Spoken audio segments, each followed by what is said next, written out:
to Bourbon and a Baby. My name is Jay. Max will not be joining us today because Max is a baby and babies don't review bourbon. And today I've got a special review, and it is Uncle Nearest 1856.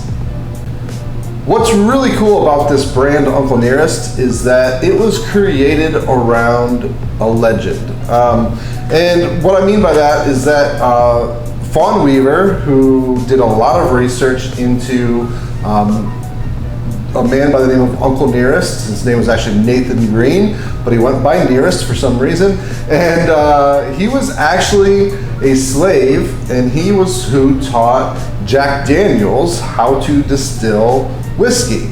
So she did a ton of research into that. Jack Daniels, the company, or Brown-Forman, the bigger company, now officially recognize that story. They have that story in their visitor center and all that stuff. But Fawn Weaver went beyond just doing the research into Uncle Nearest and built a whiskey brand around that, around his legend. And so I'm really excited to get into this because it's such a cool story and has done a lot to really bring out some of that true history into bourbon or whiskey. So I'm really excited to get into this. So I'm going to go ahead and pop this open and give it a pour.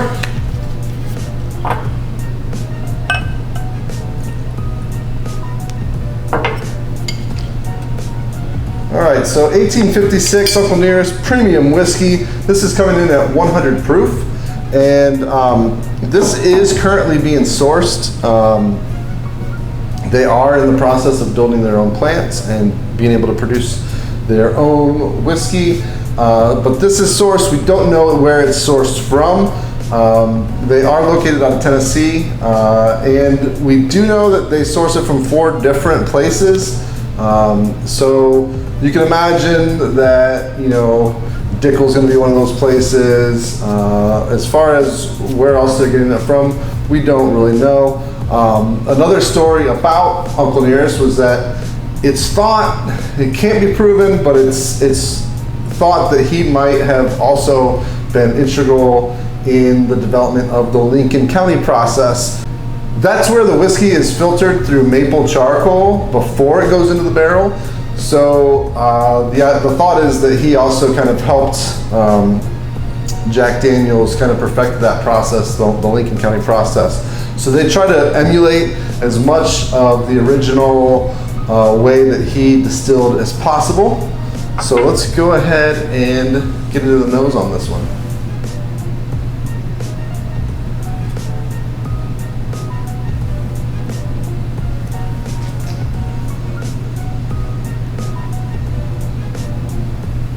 It's really at 100 proof. I don't get a lot of alcohol. And I'm getting like real, like subtle, sweet notes. Honey.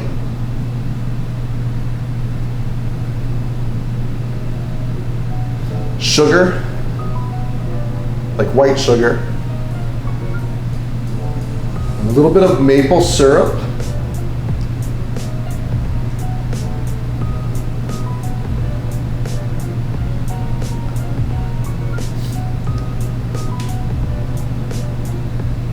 And a little bit of vanilla.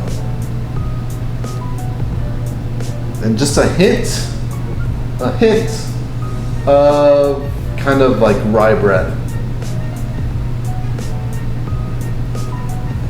But really, overall, the nose is kind of, I don't want to say the word lacking, even though that's the first thing that came to my mind. It's just subtle. It doesn't kind of overpower you.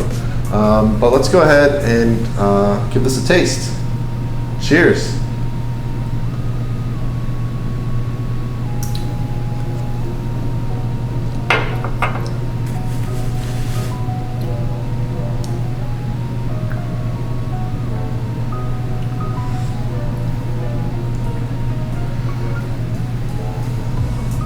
This has a really nice finish on it.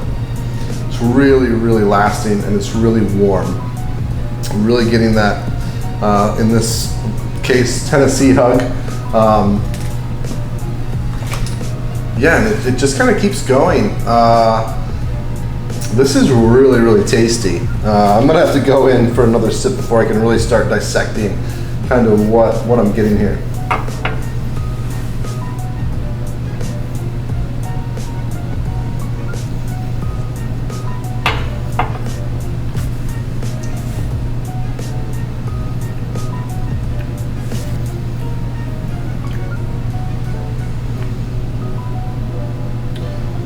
Okay.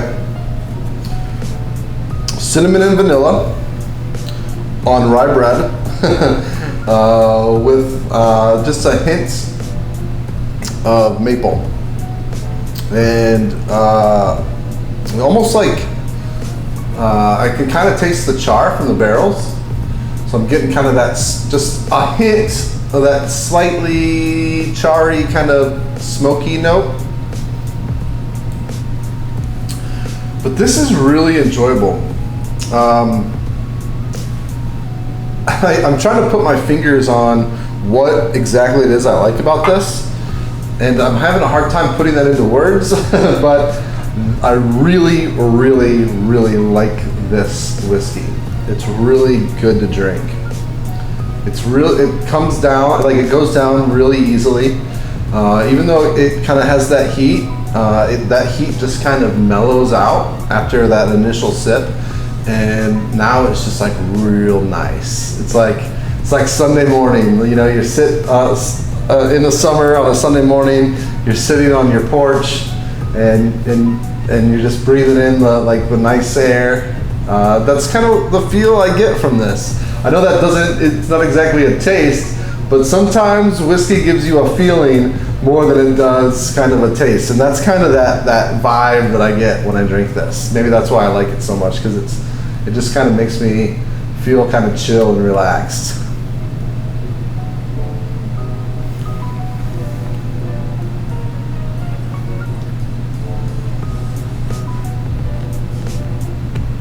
Yeah, this is really good. Actually, on that sip, I got some caramel notes as well. So yeah, this is good. Like brown sugar, caramel, rye bread, cinnamon, and a little bit of maple. So this retails at around that $59.99, $60, $65 range. As far as recommending it, I really like it. I don't love the price. If it were a little bit cheaper, like say in that $40 to $50 range, I would make sure that I had this stocked at all times.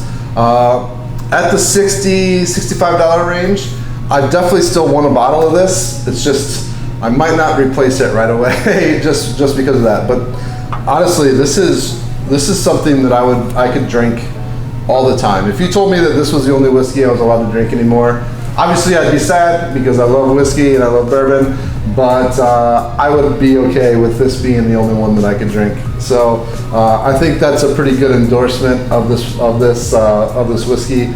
Really, really well done.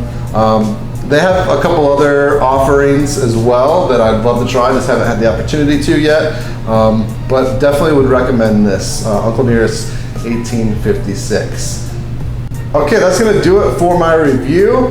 Thanks a lot to the Renaissance of Tiffin for allowing me to film this video here up in Barrel 51, their private event space.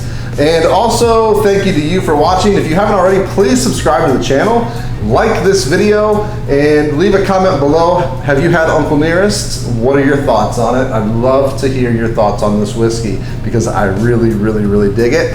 And last but not least, you can follow Max and myself on Facebook, Instagram, and Twitter, and look for our shop on Spreadshirt. I will put that link in the description below. Cheers.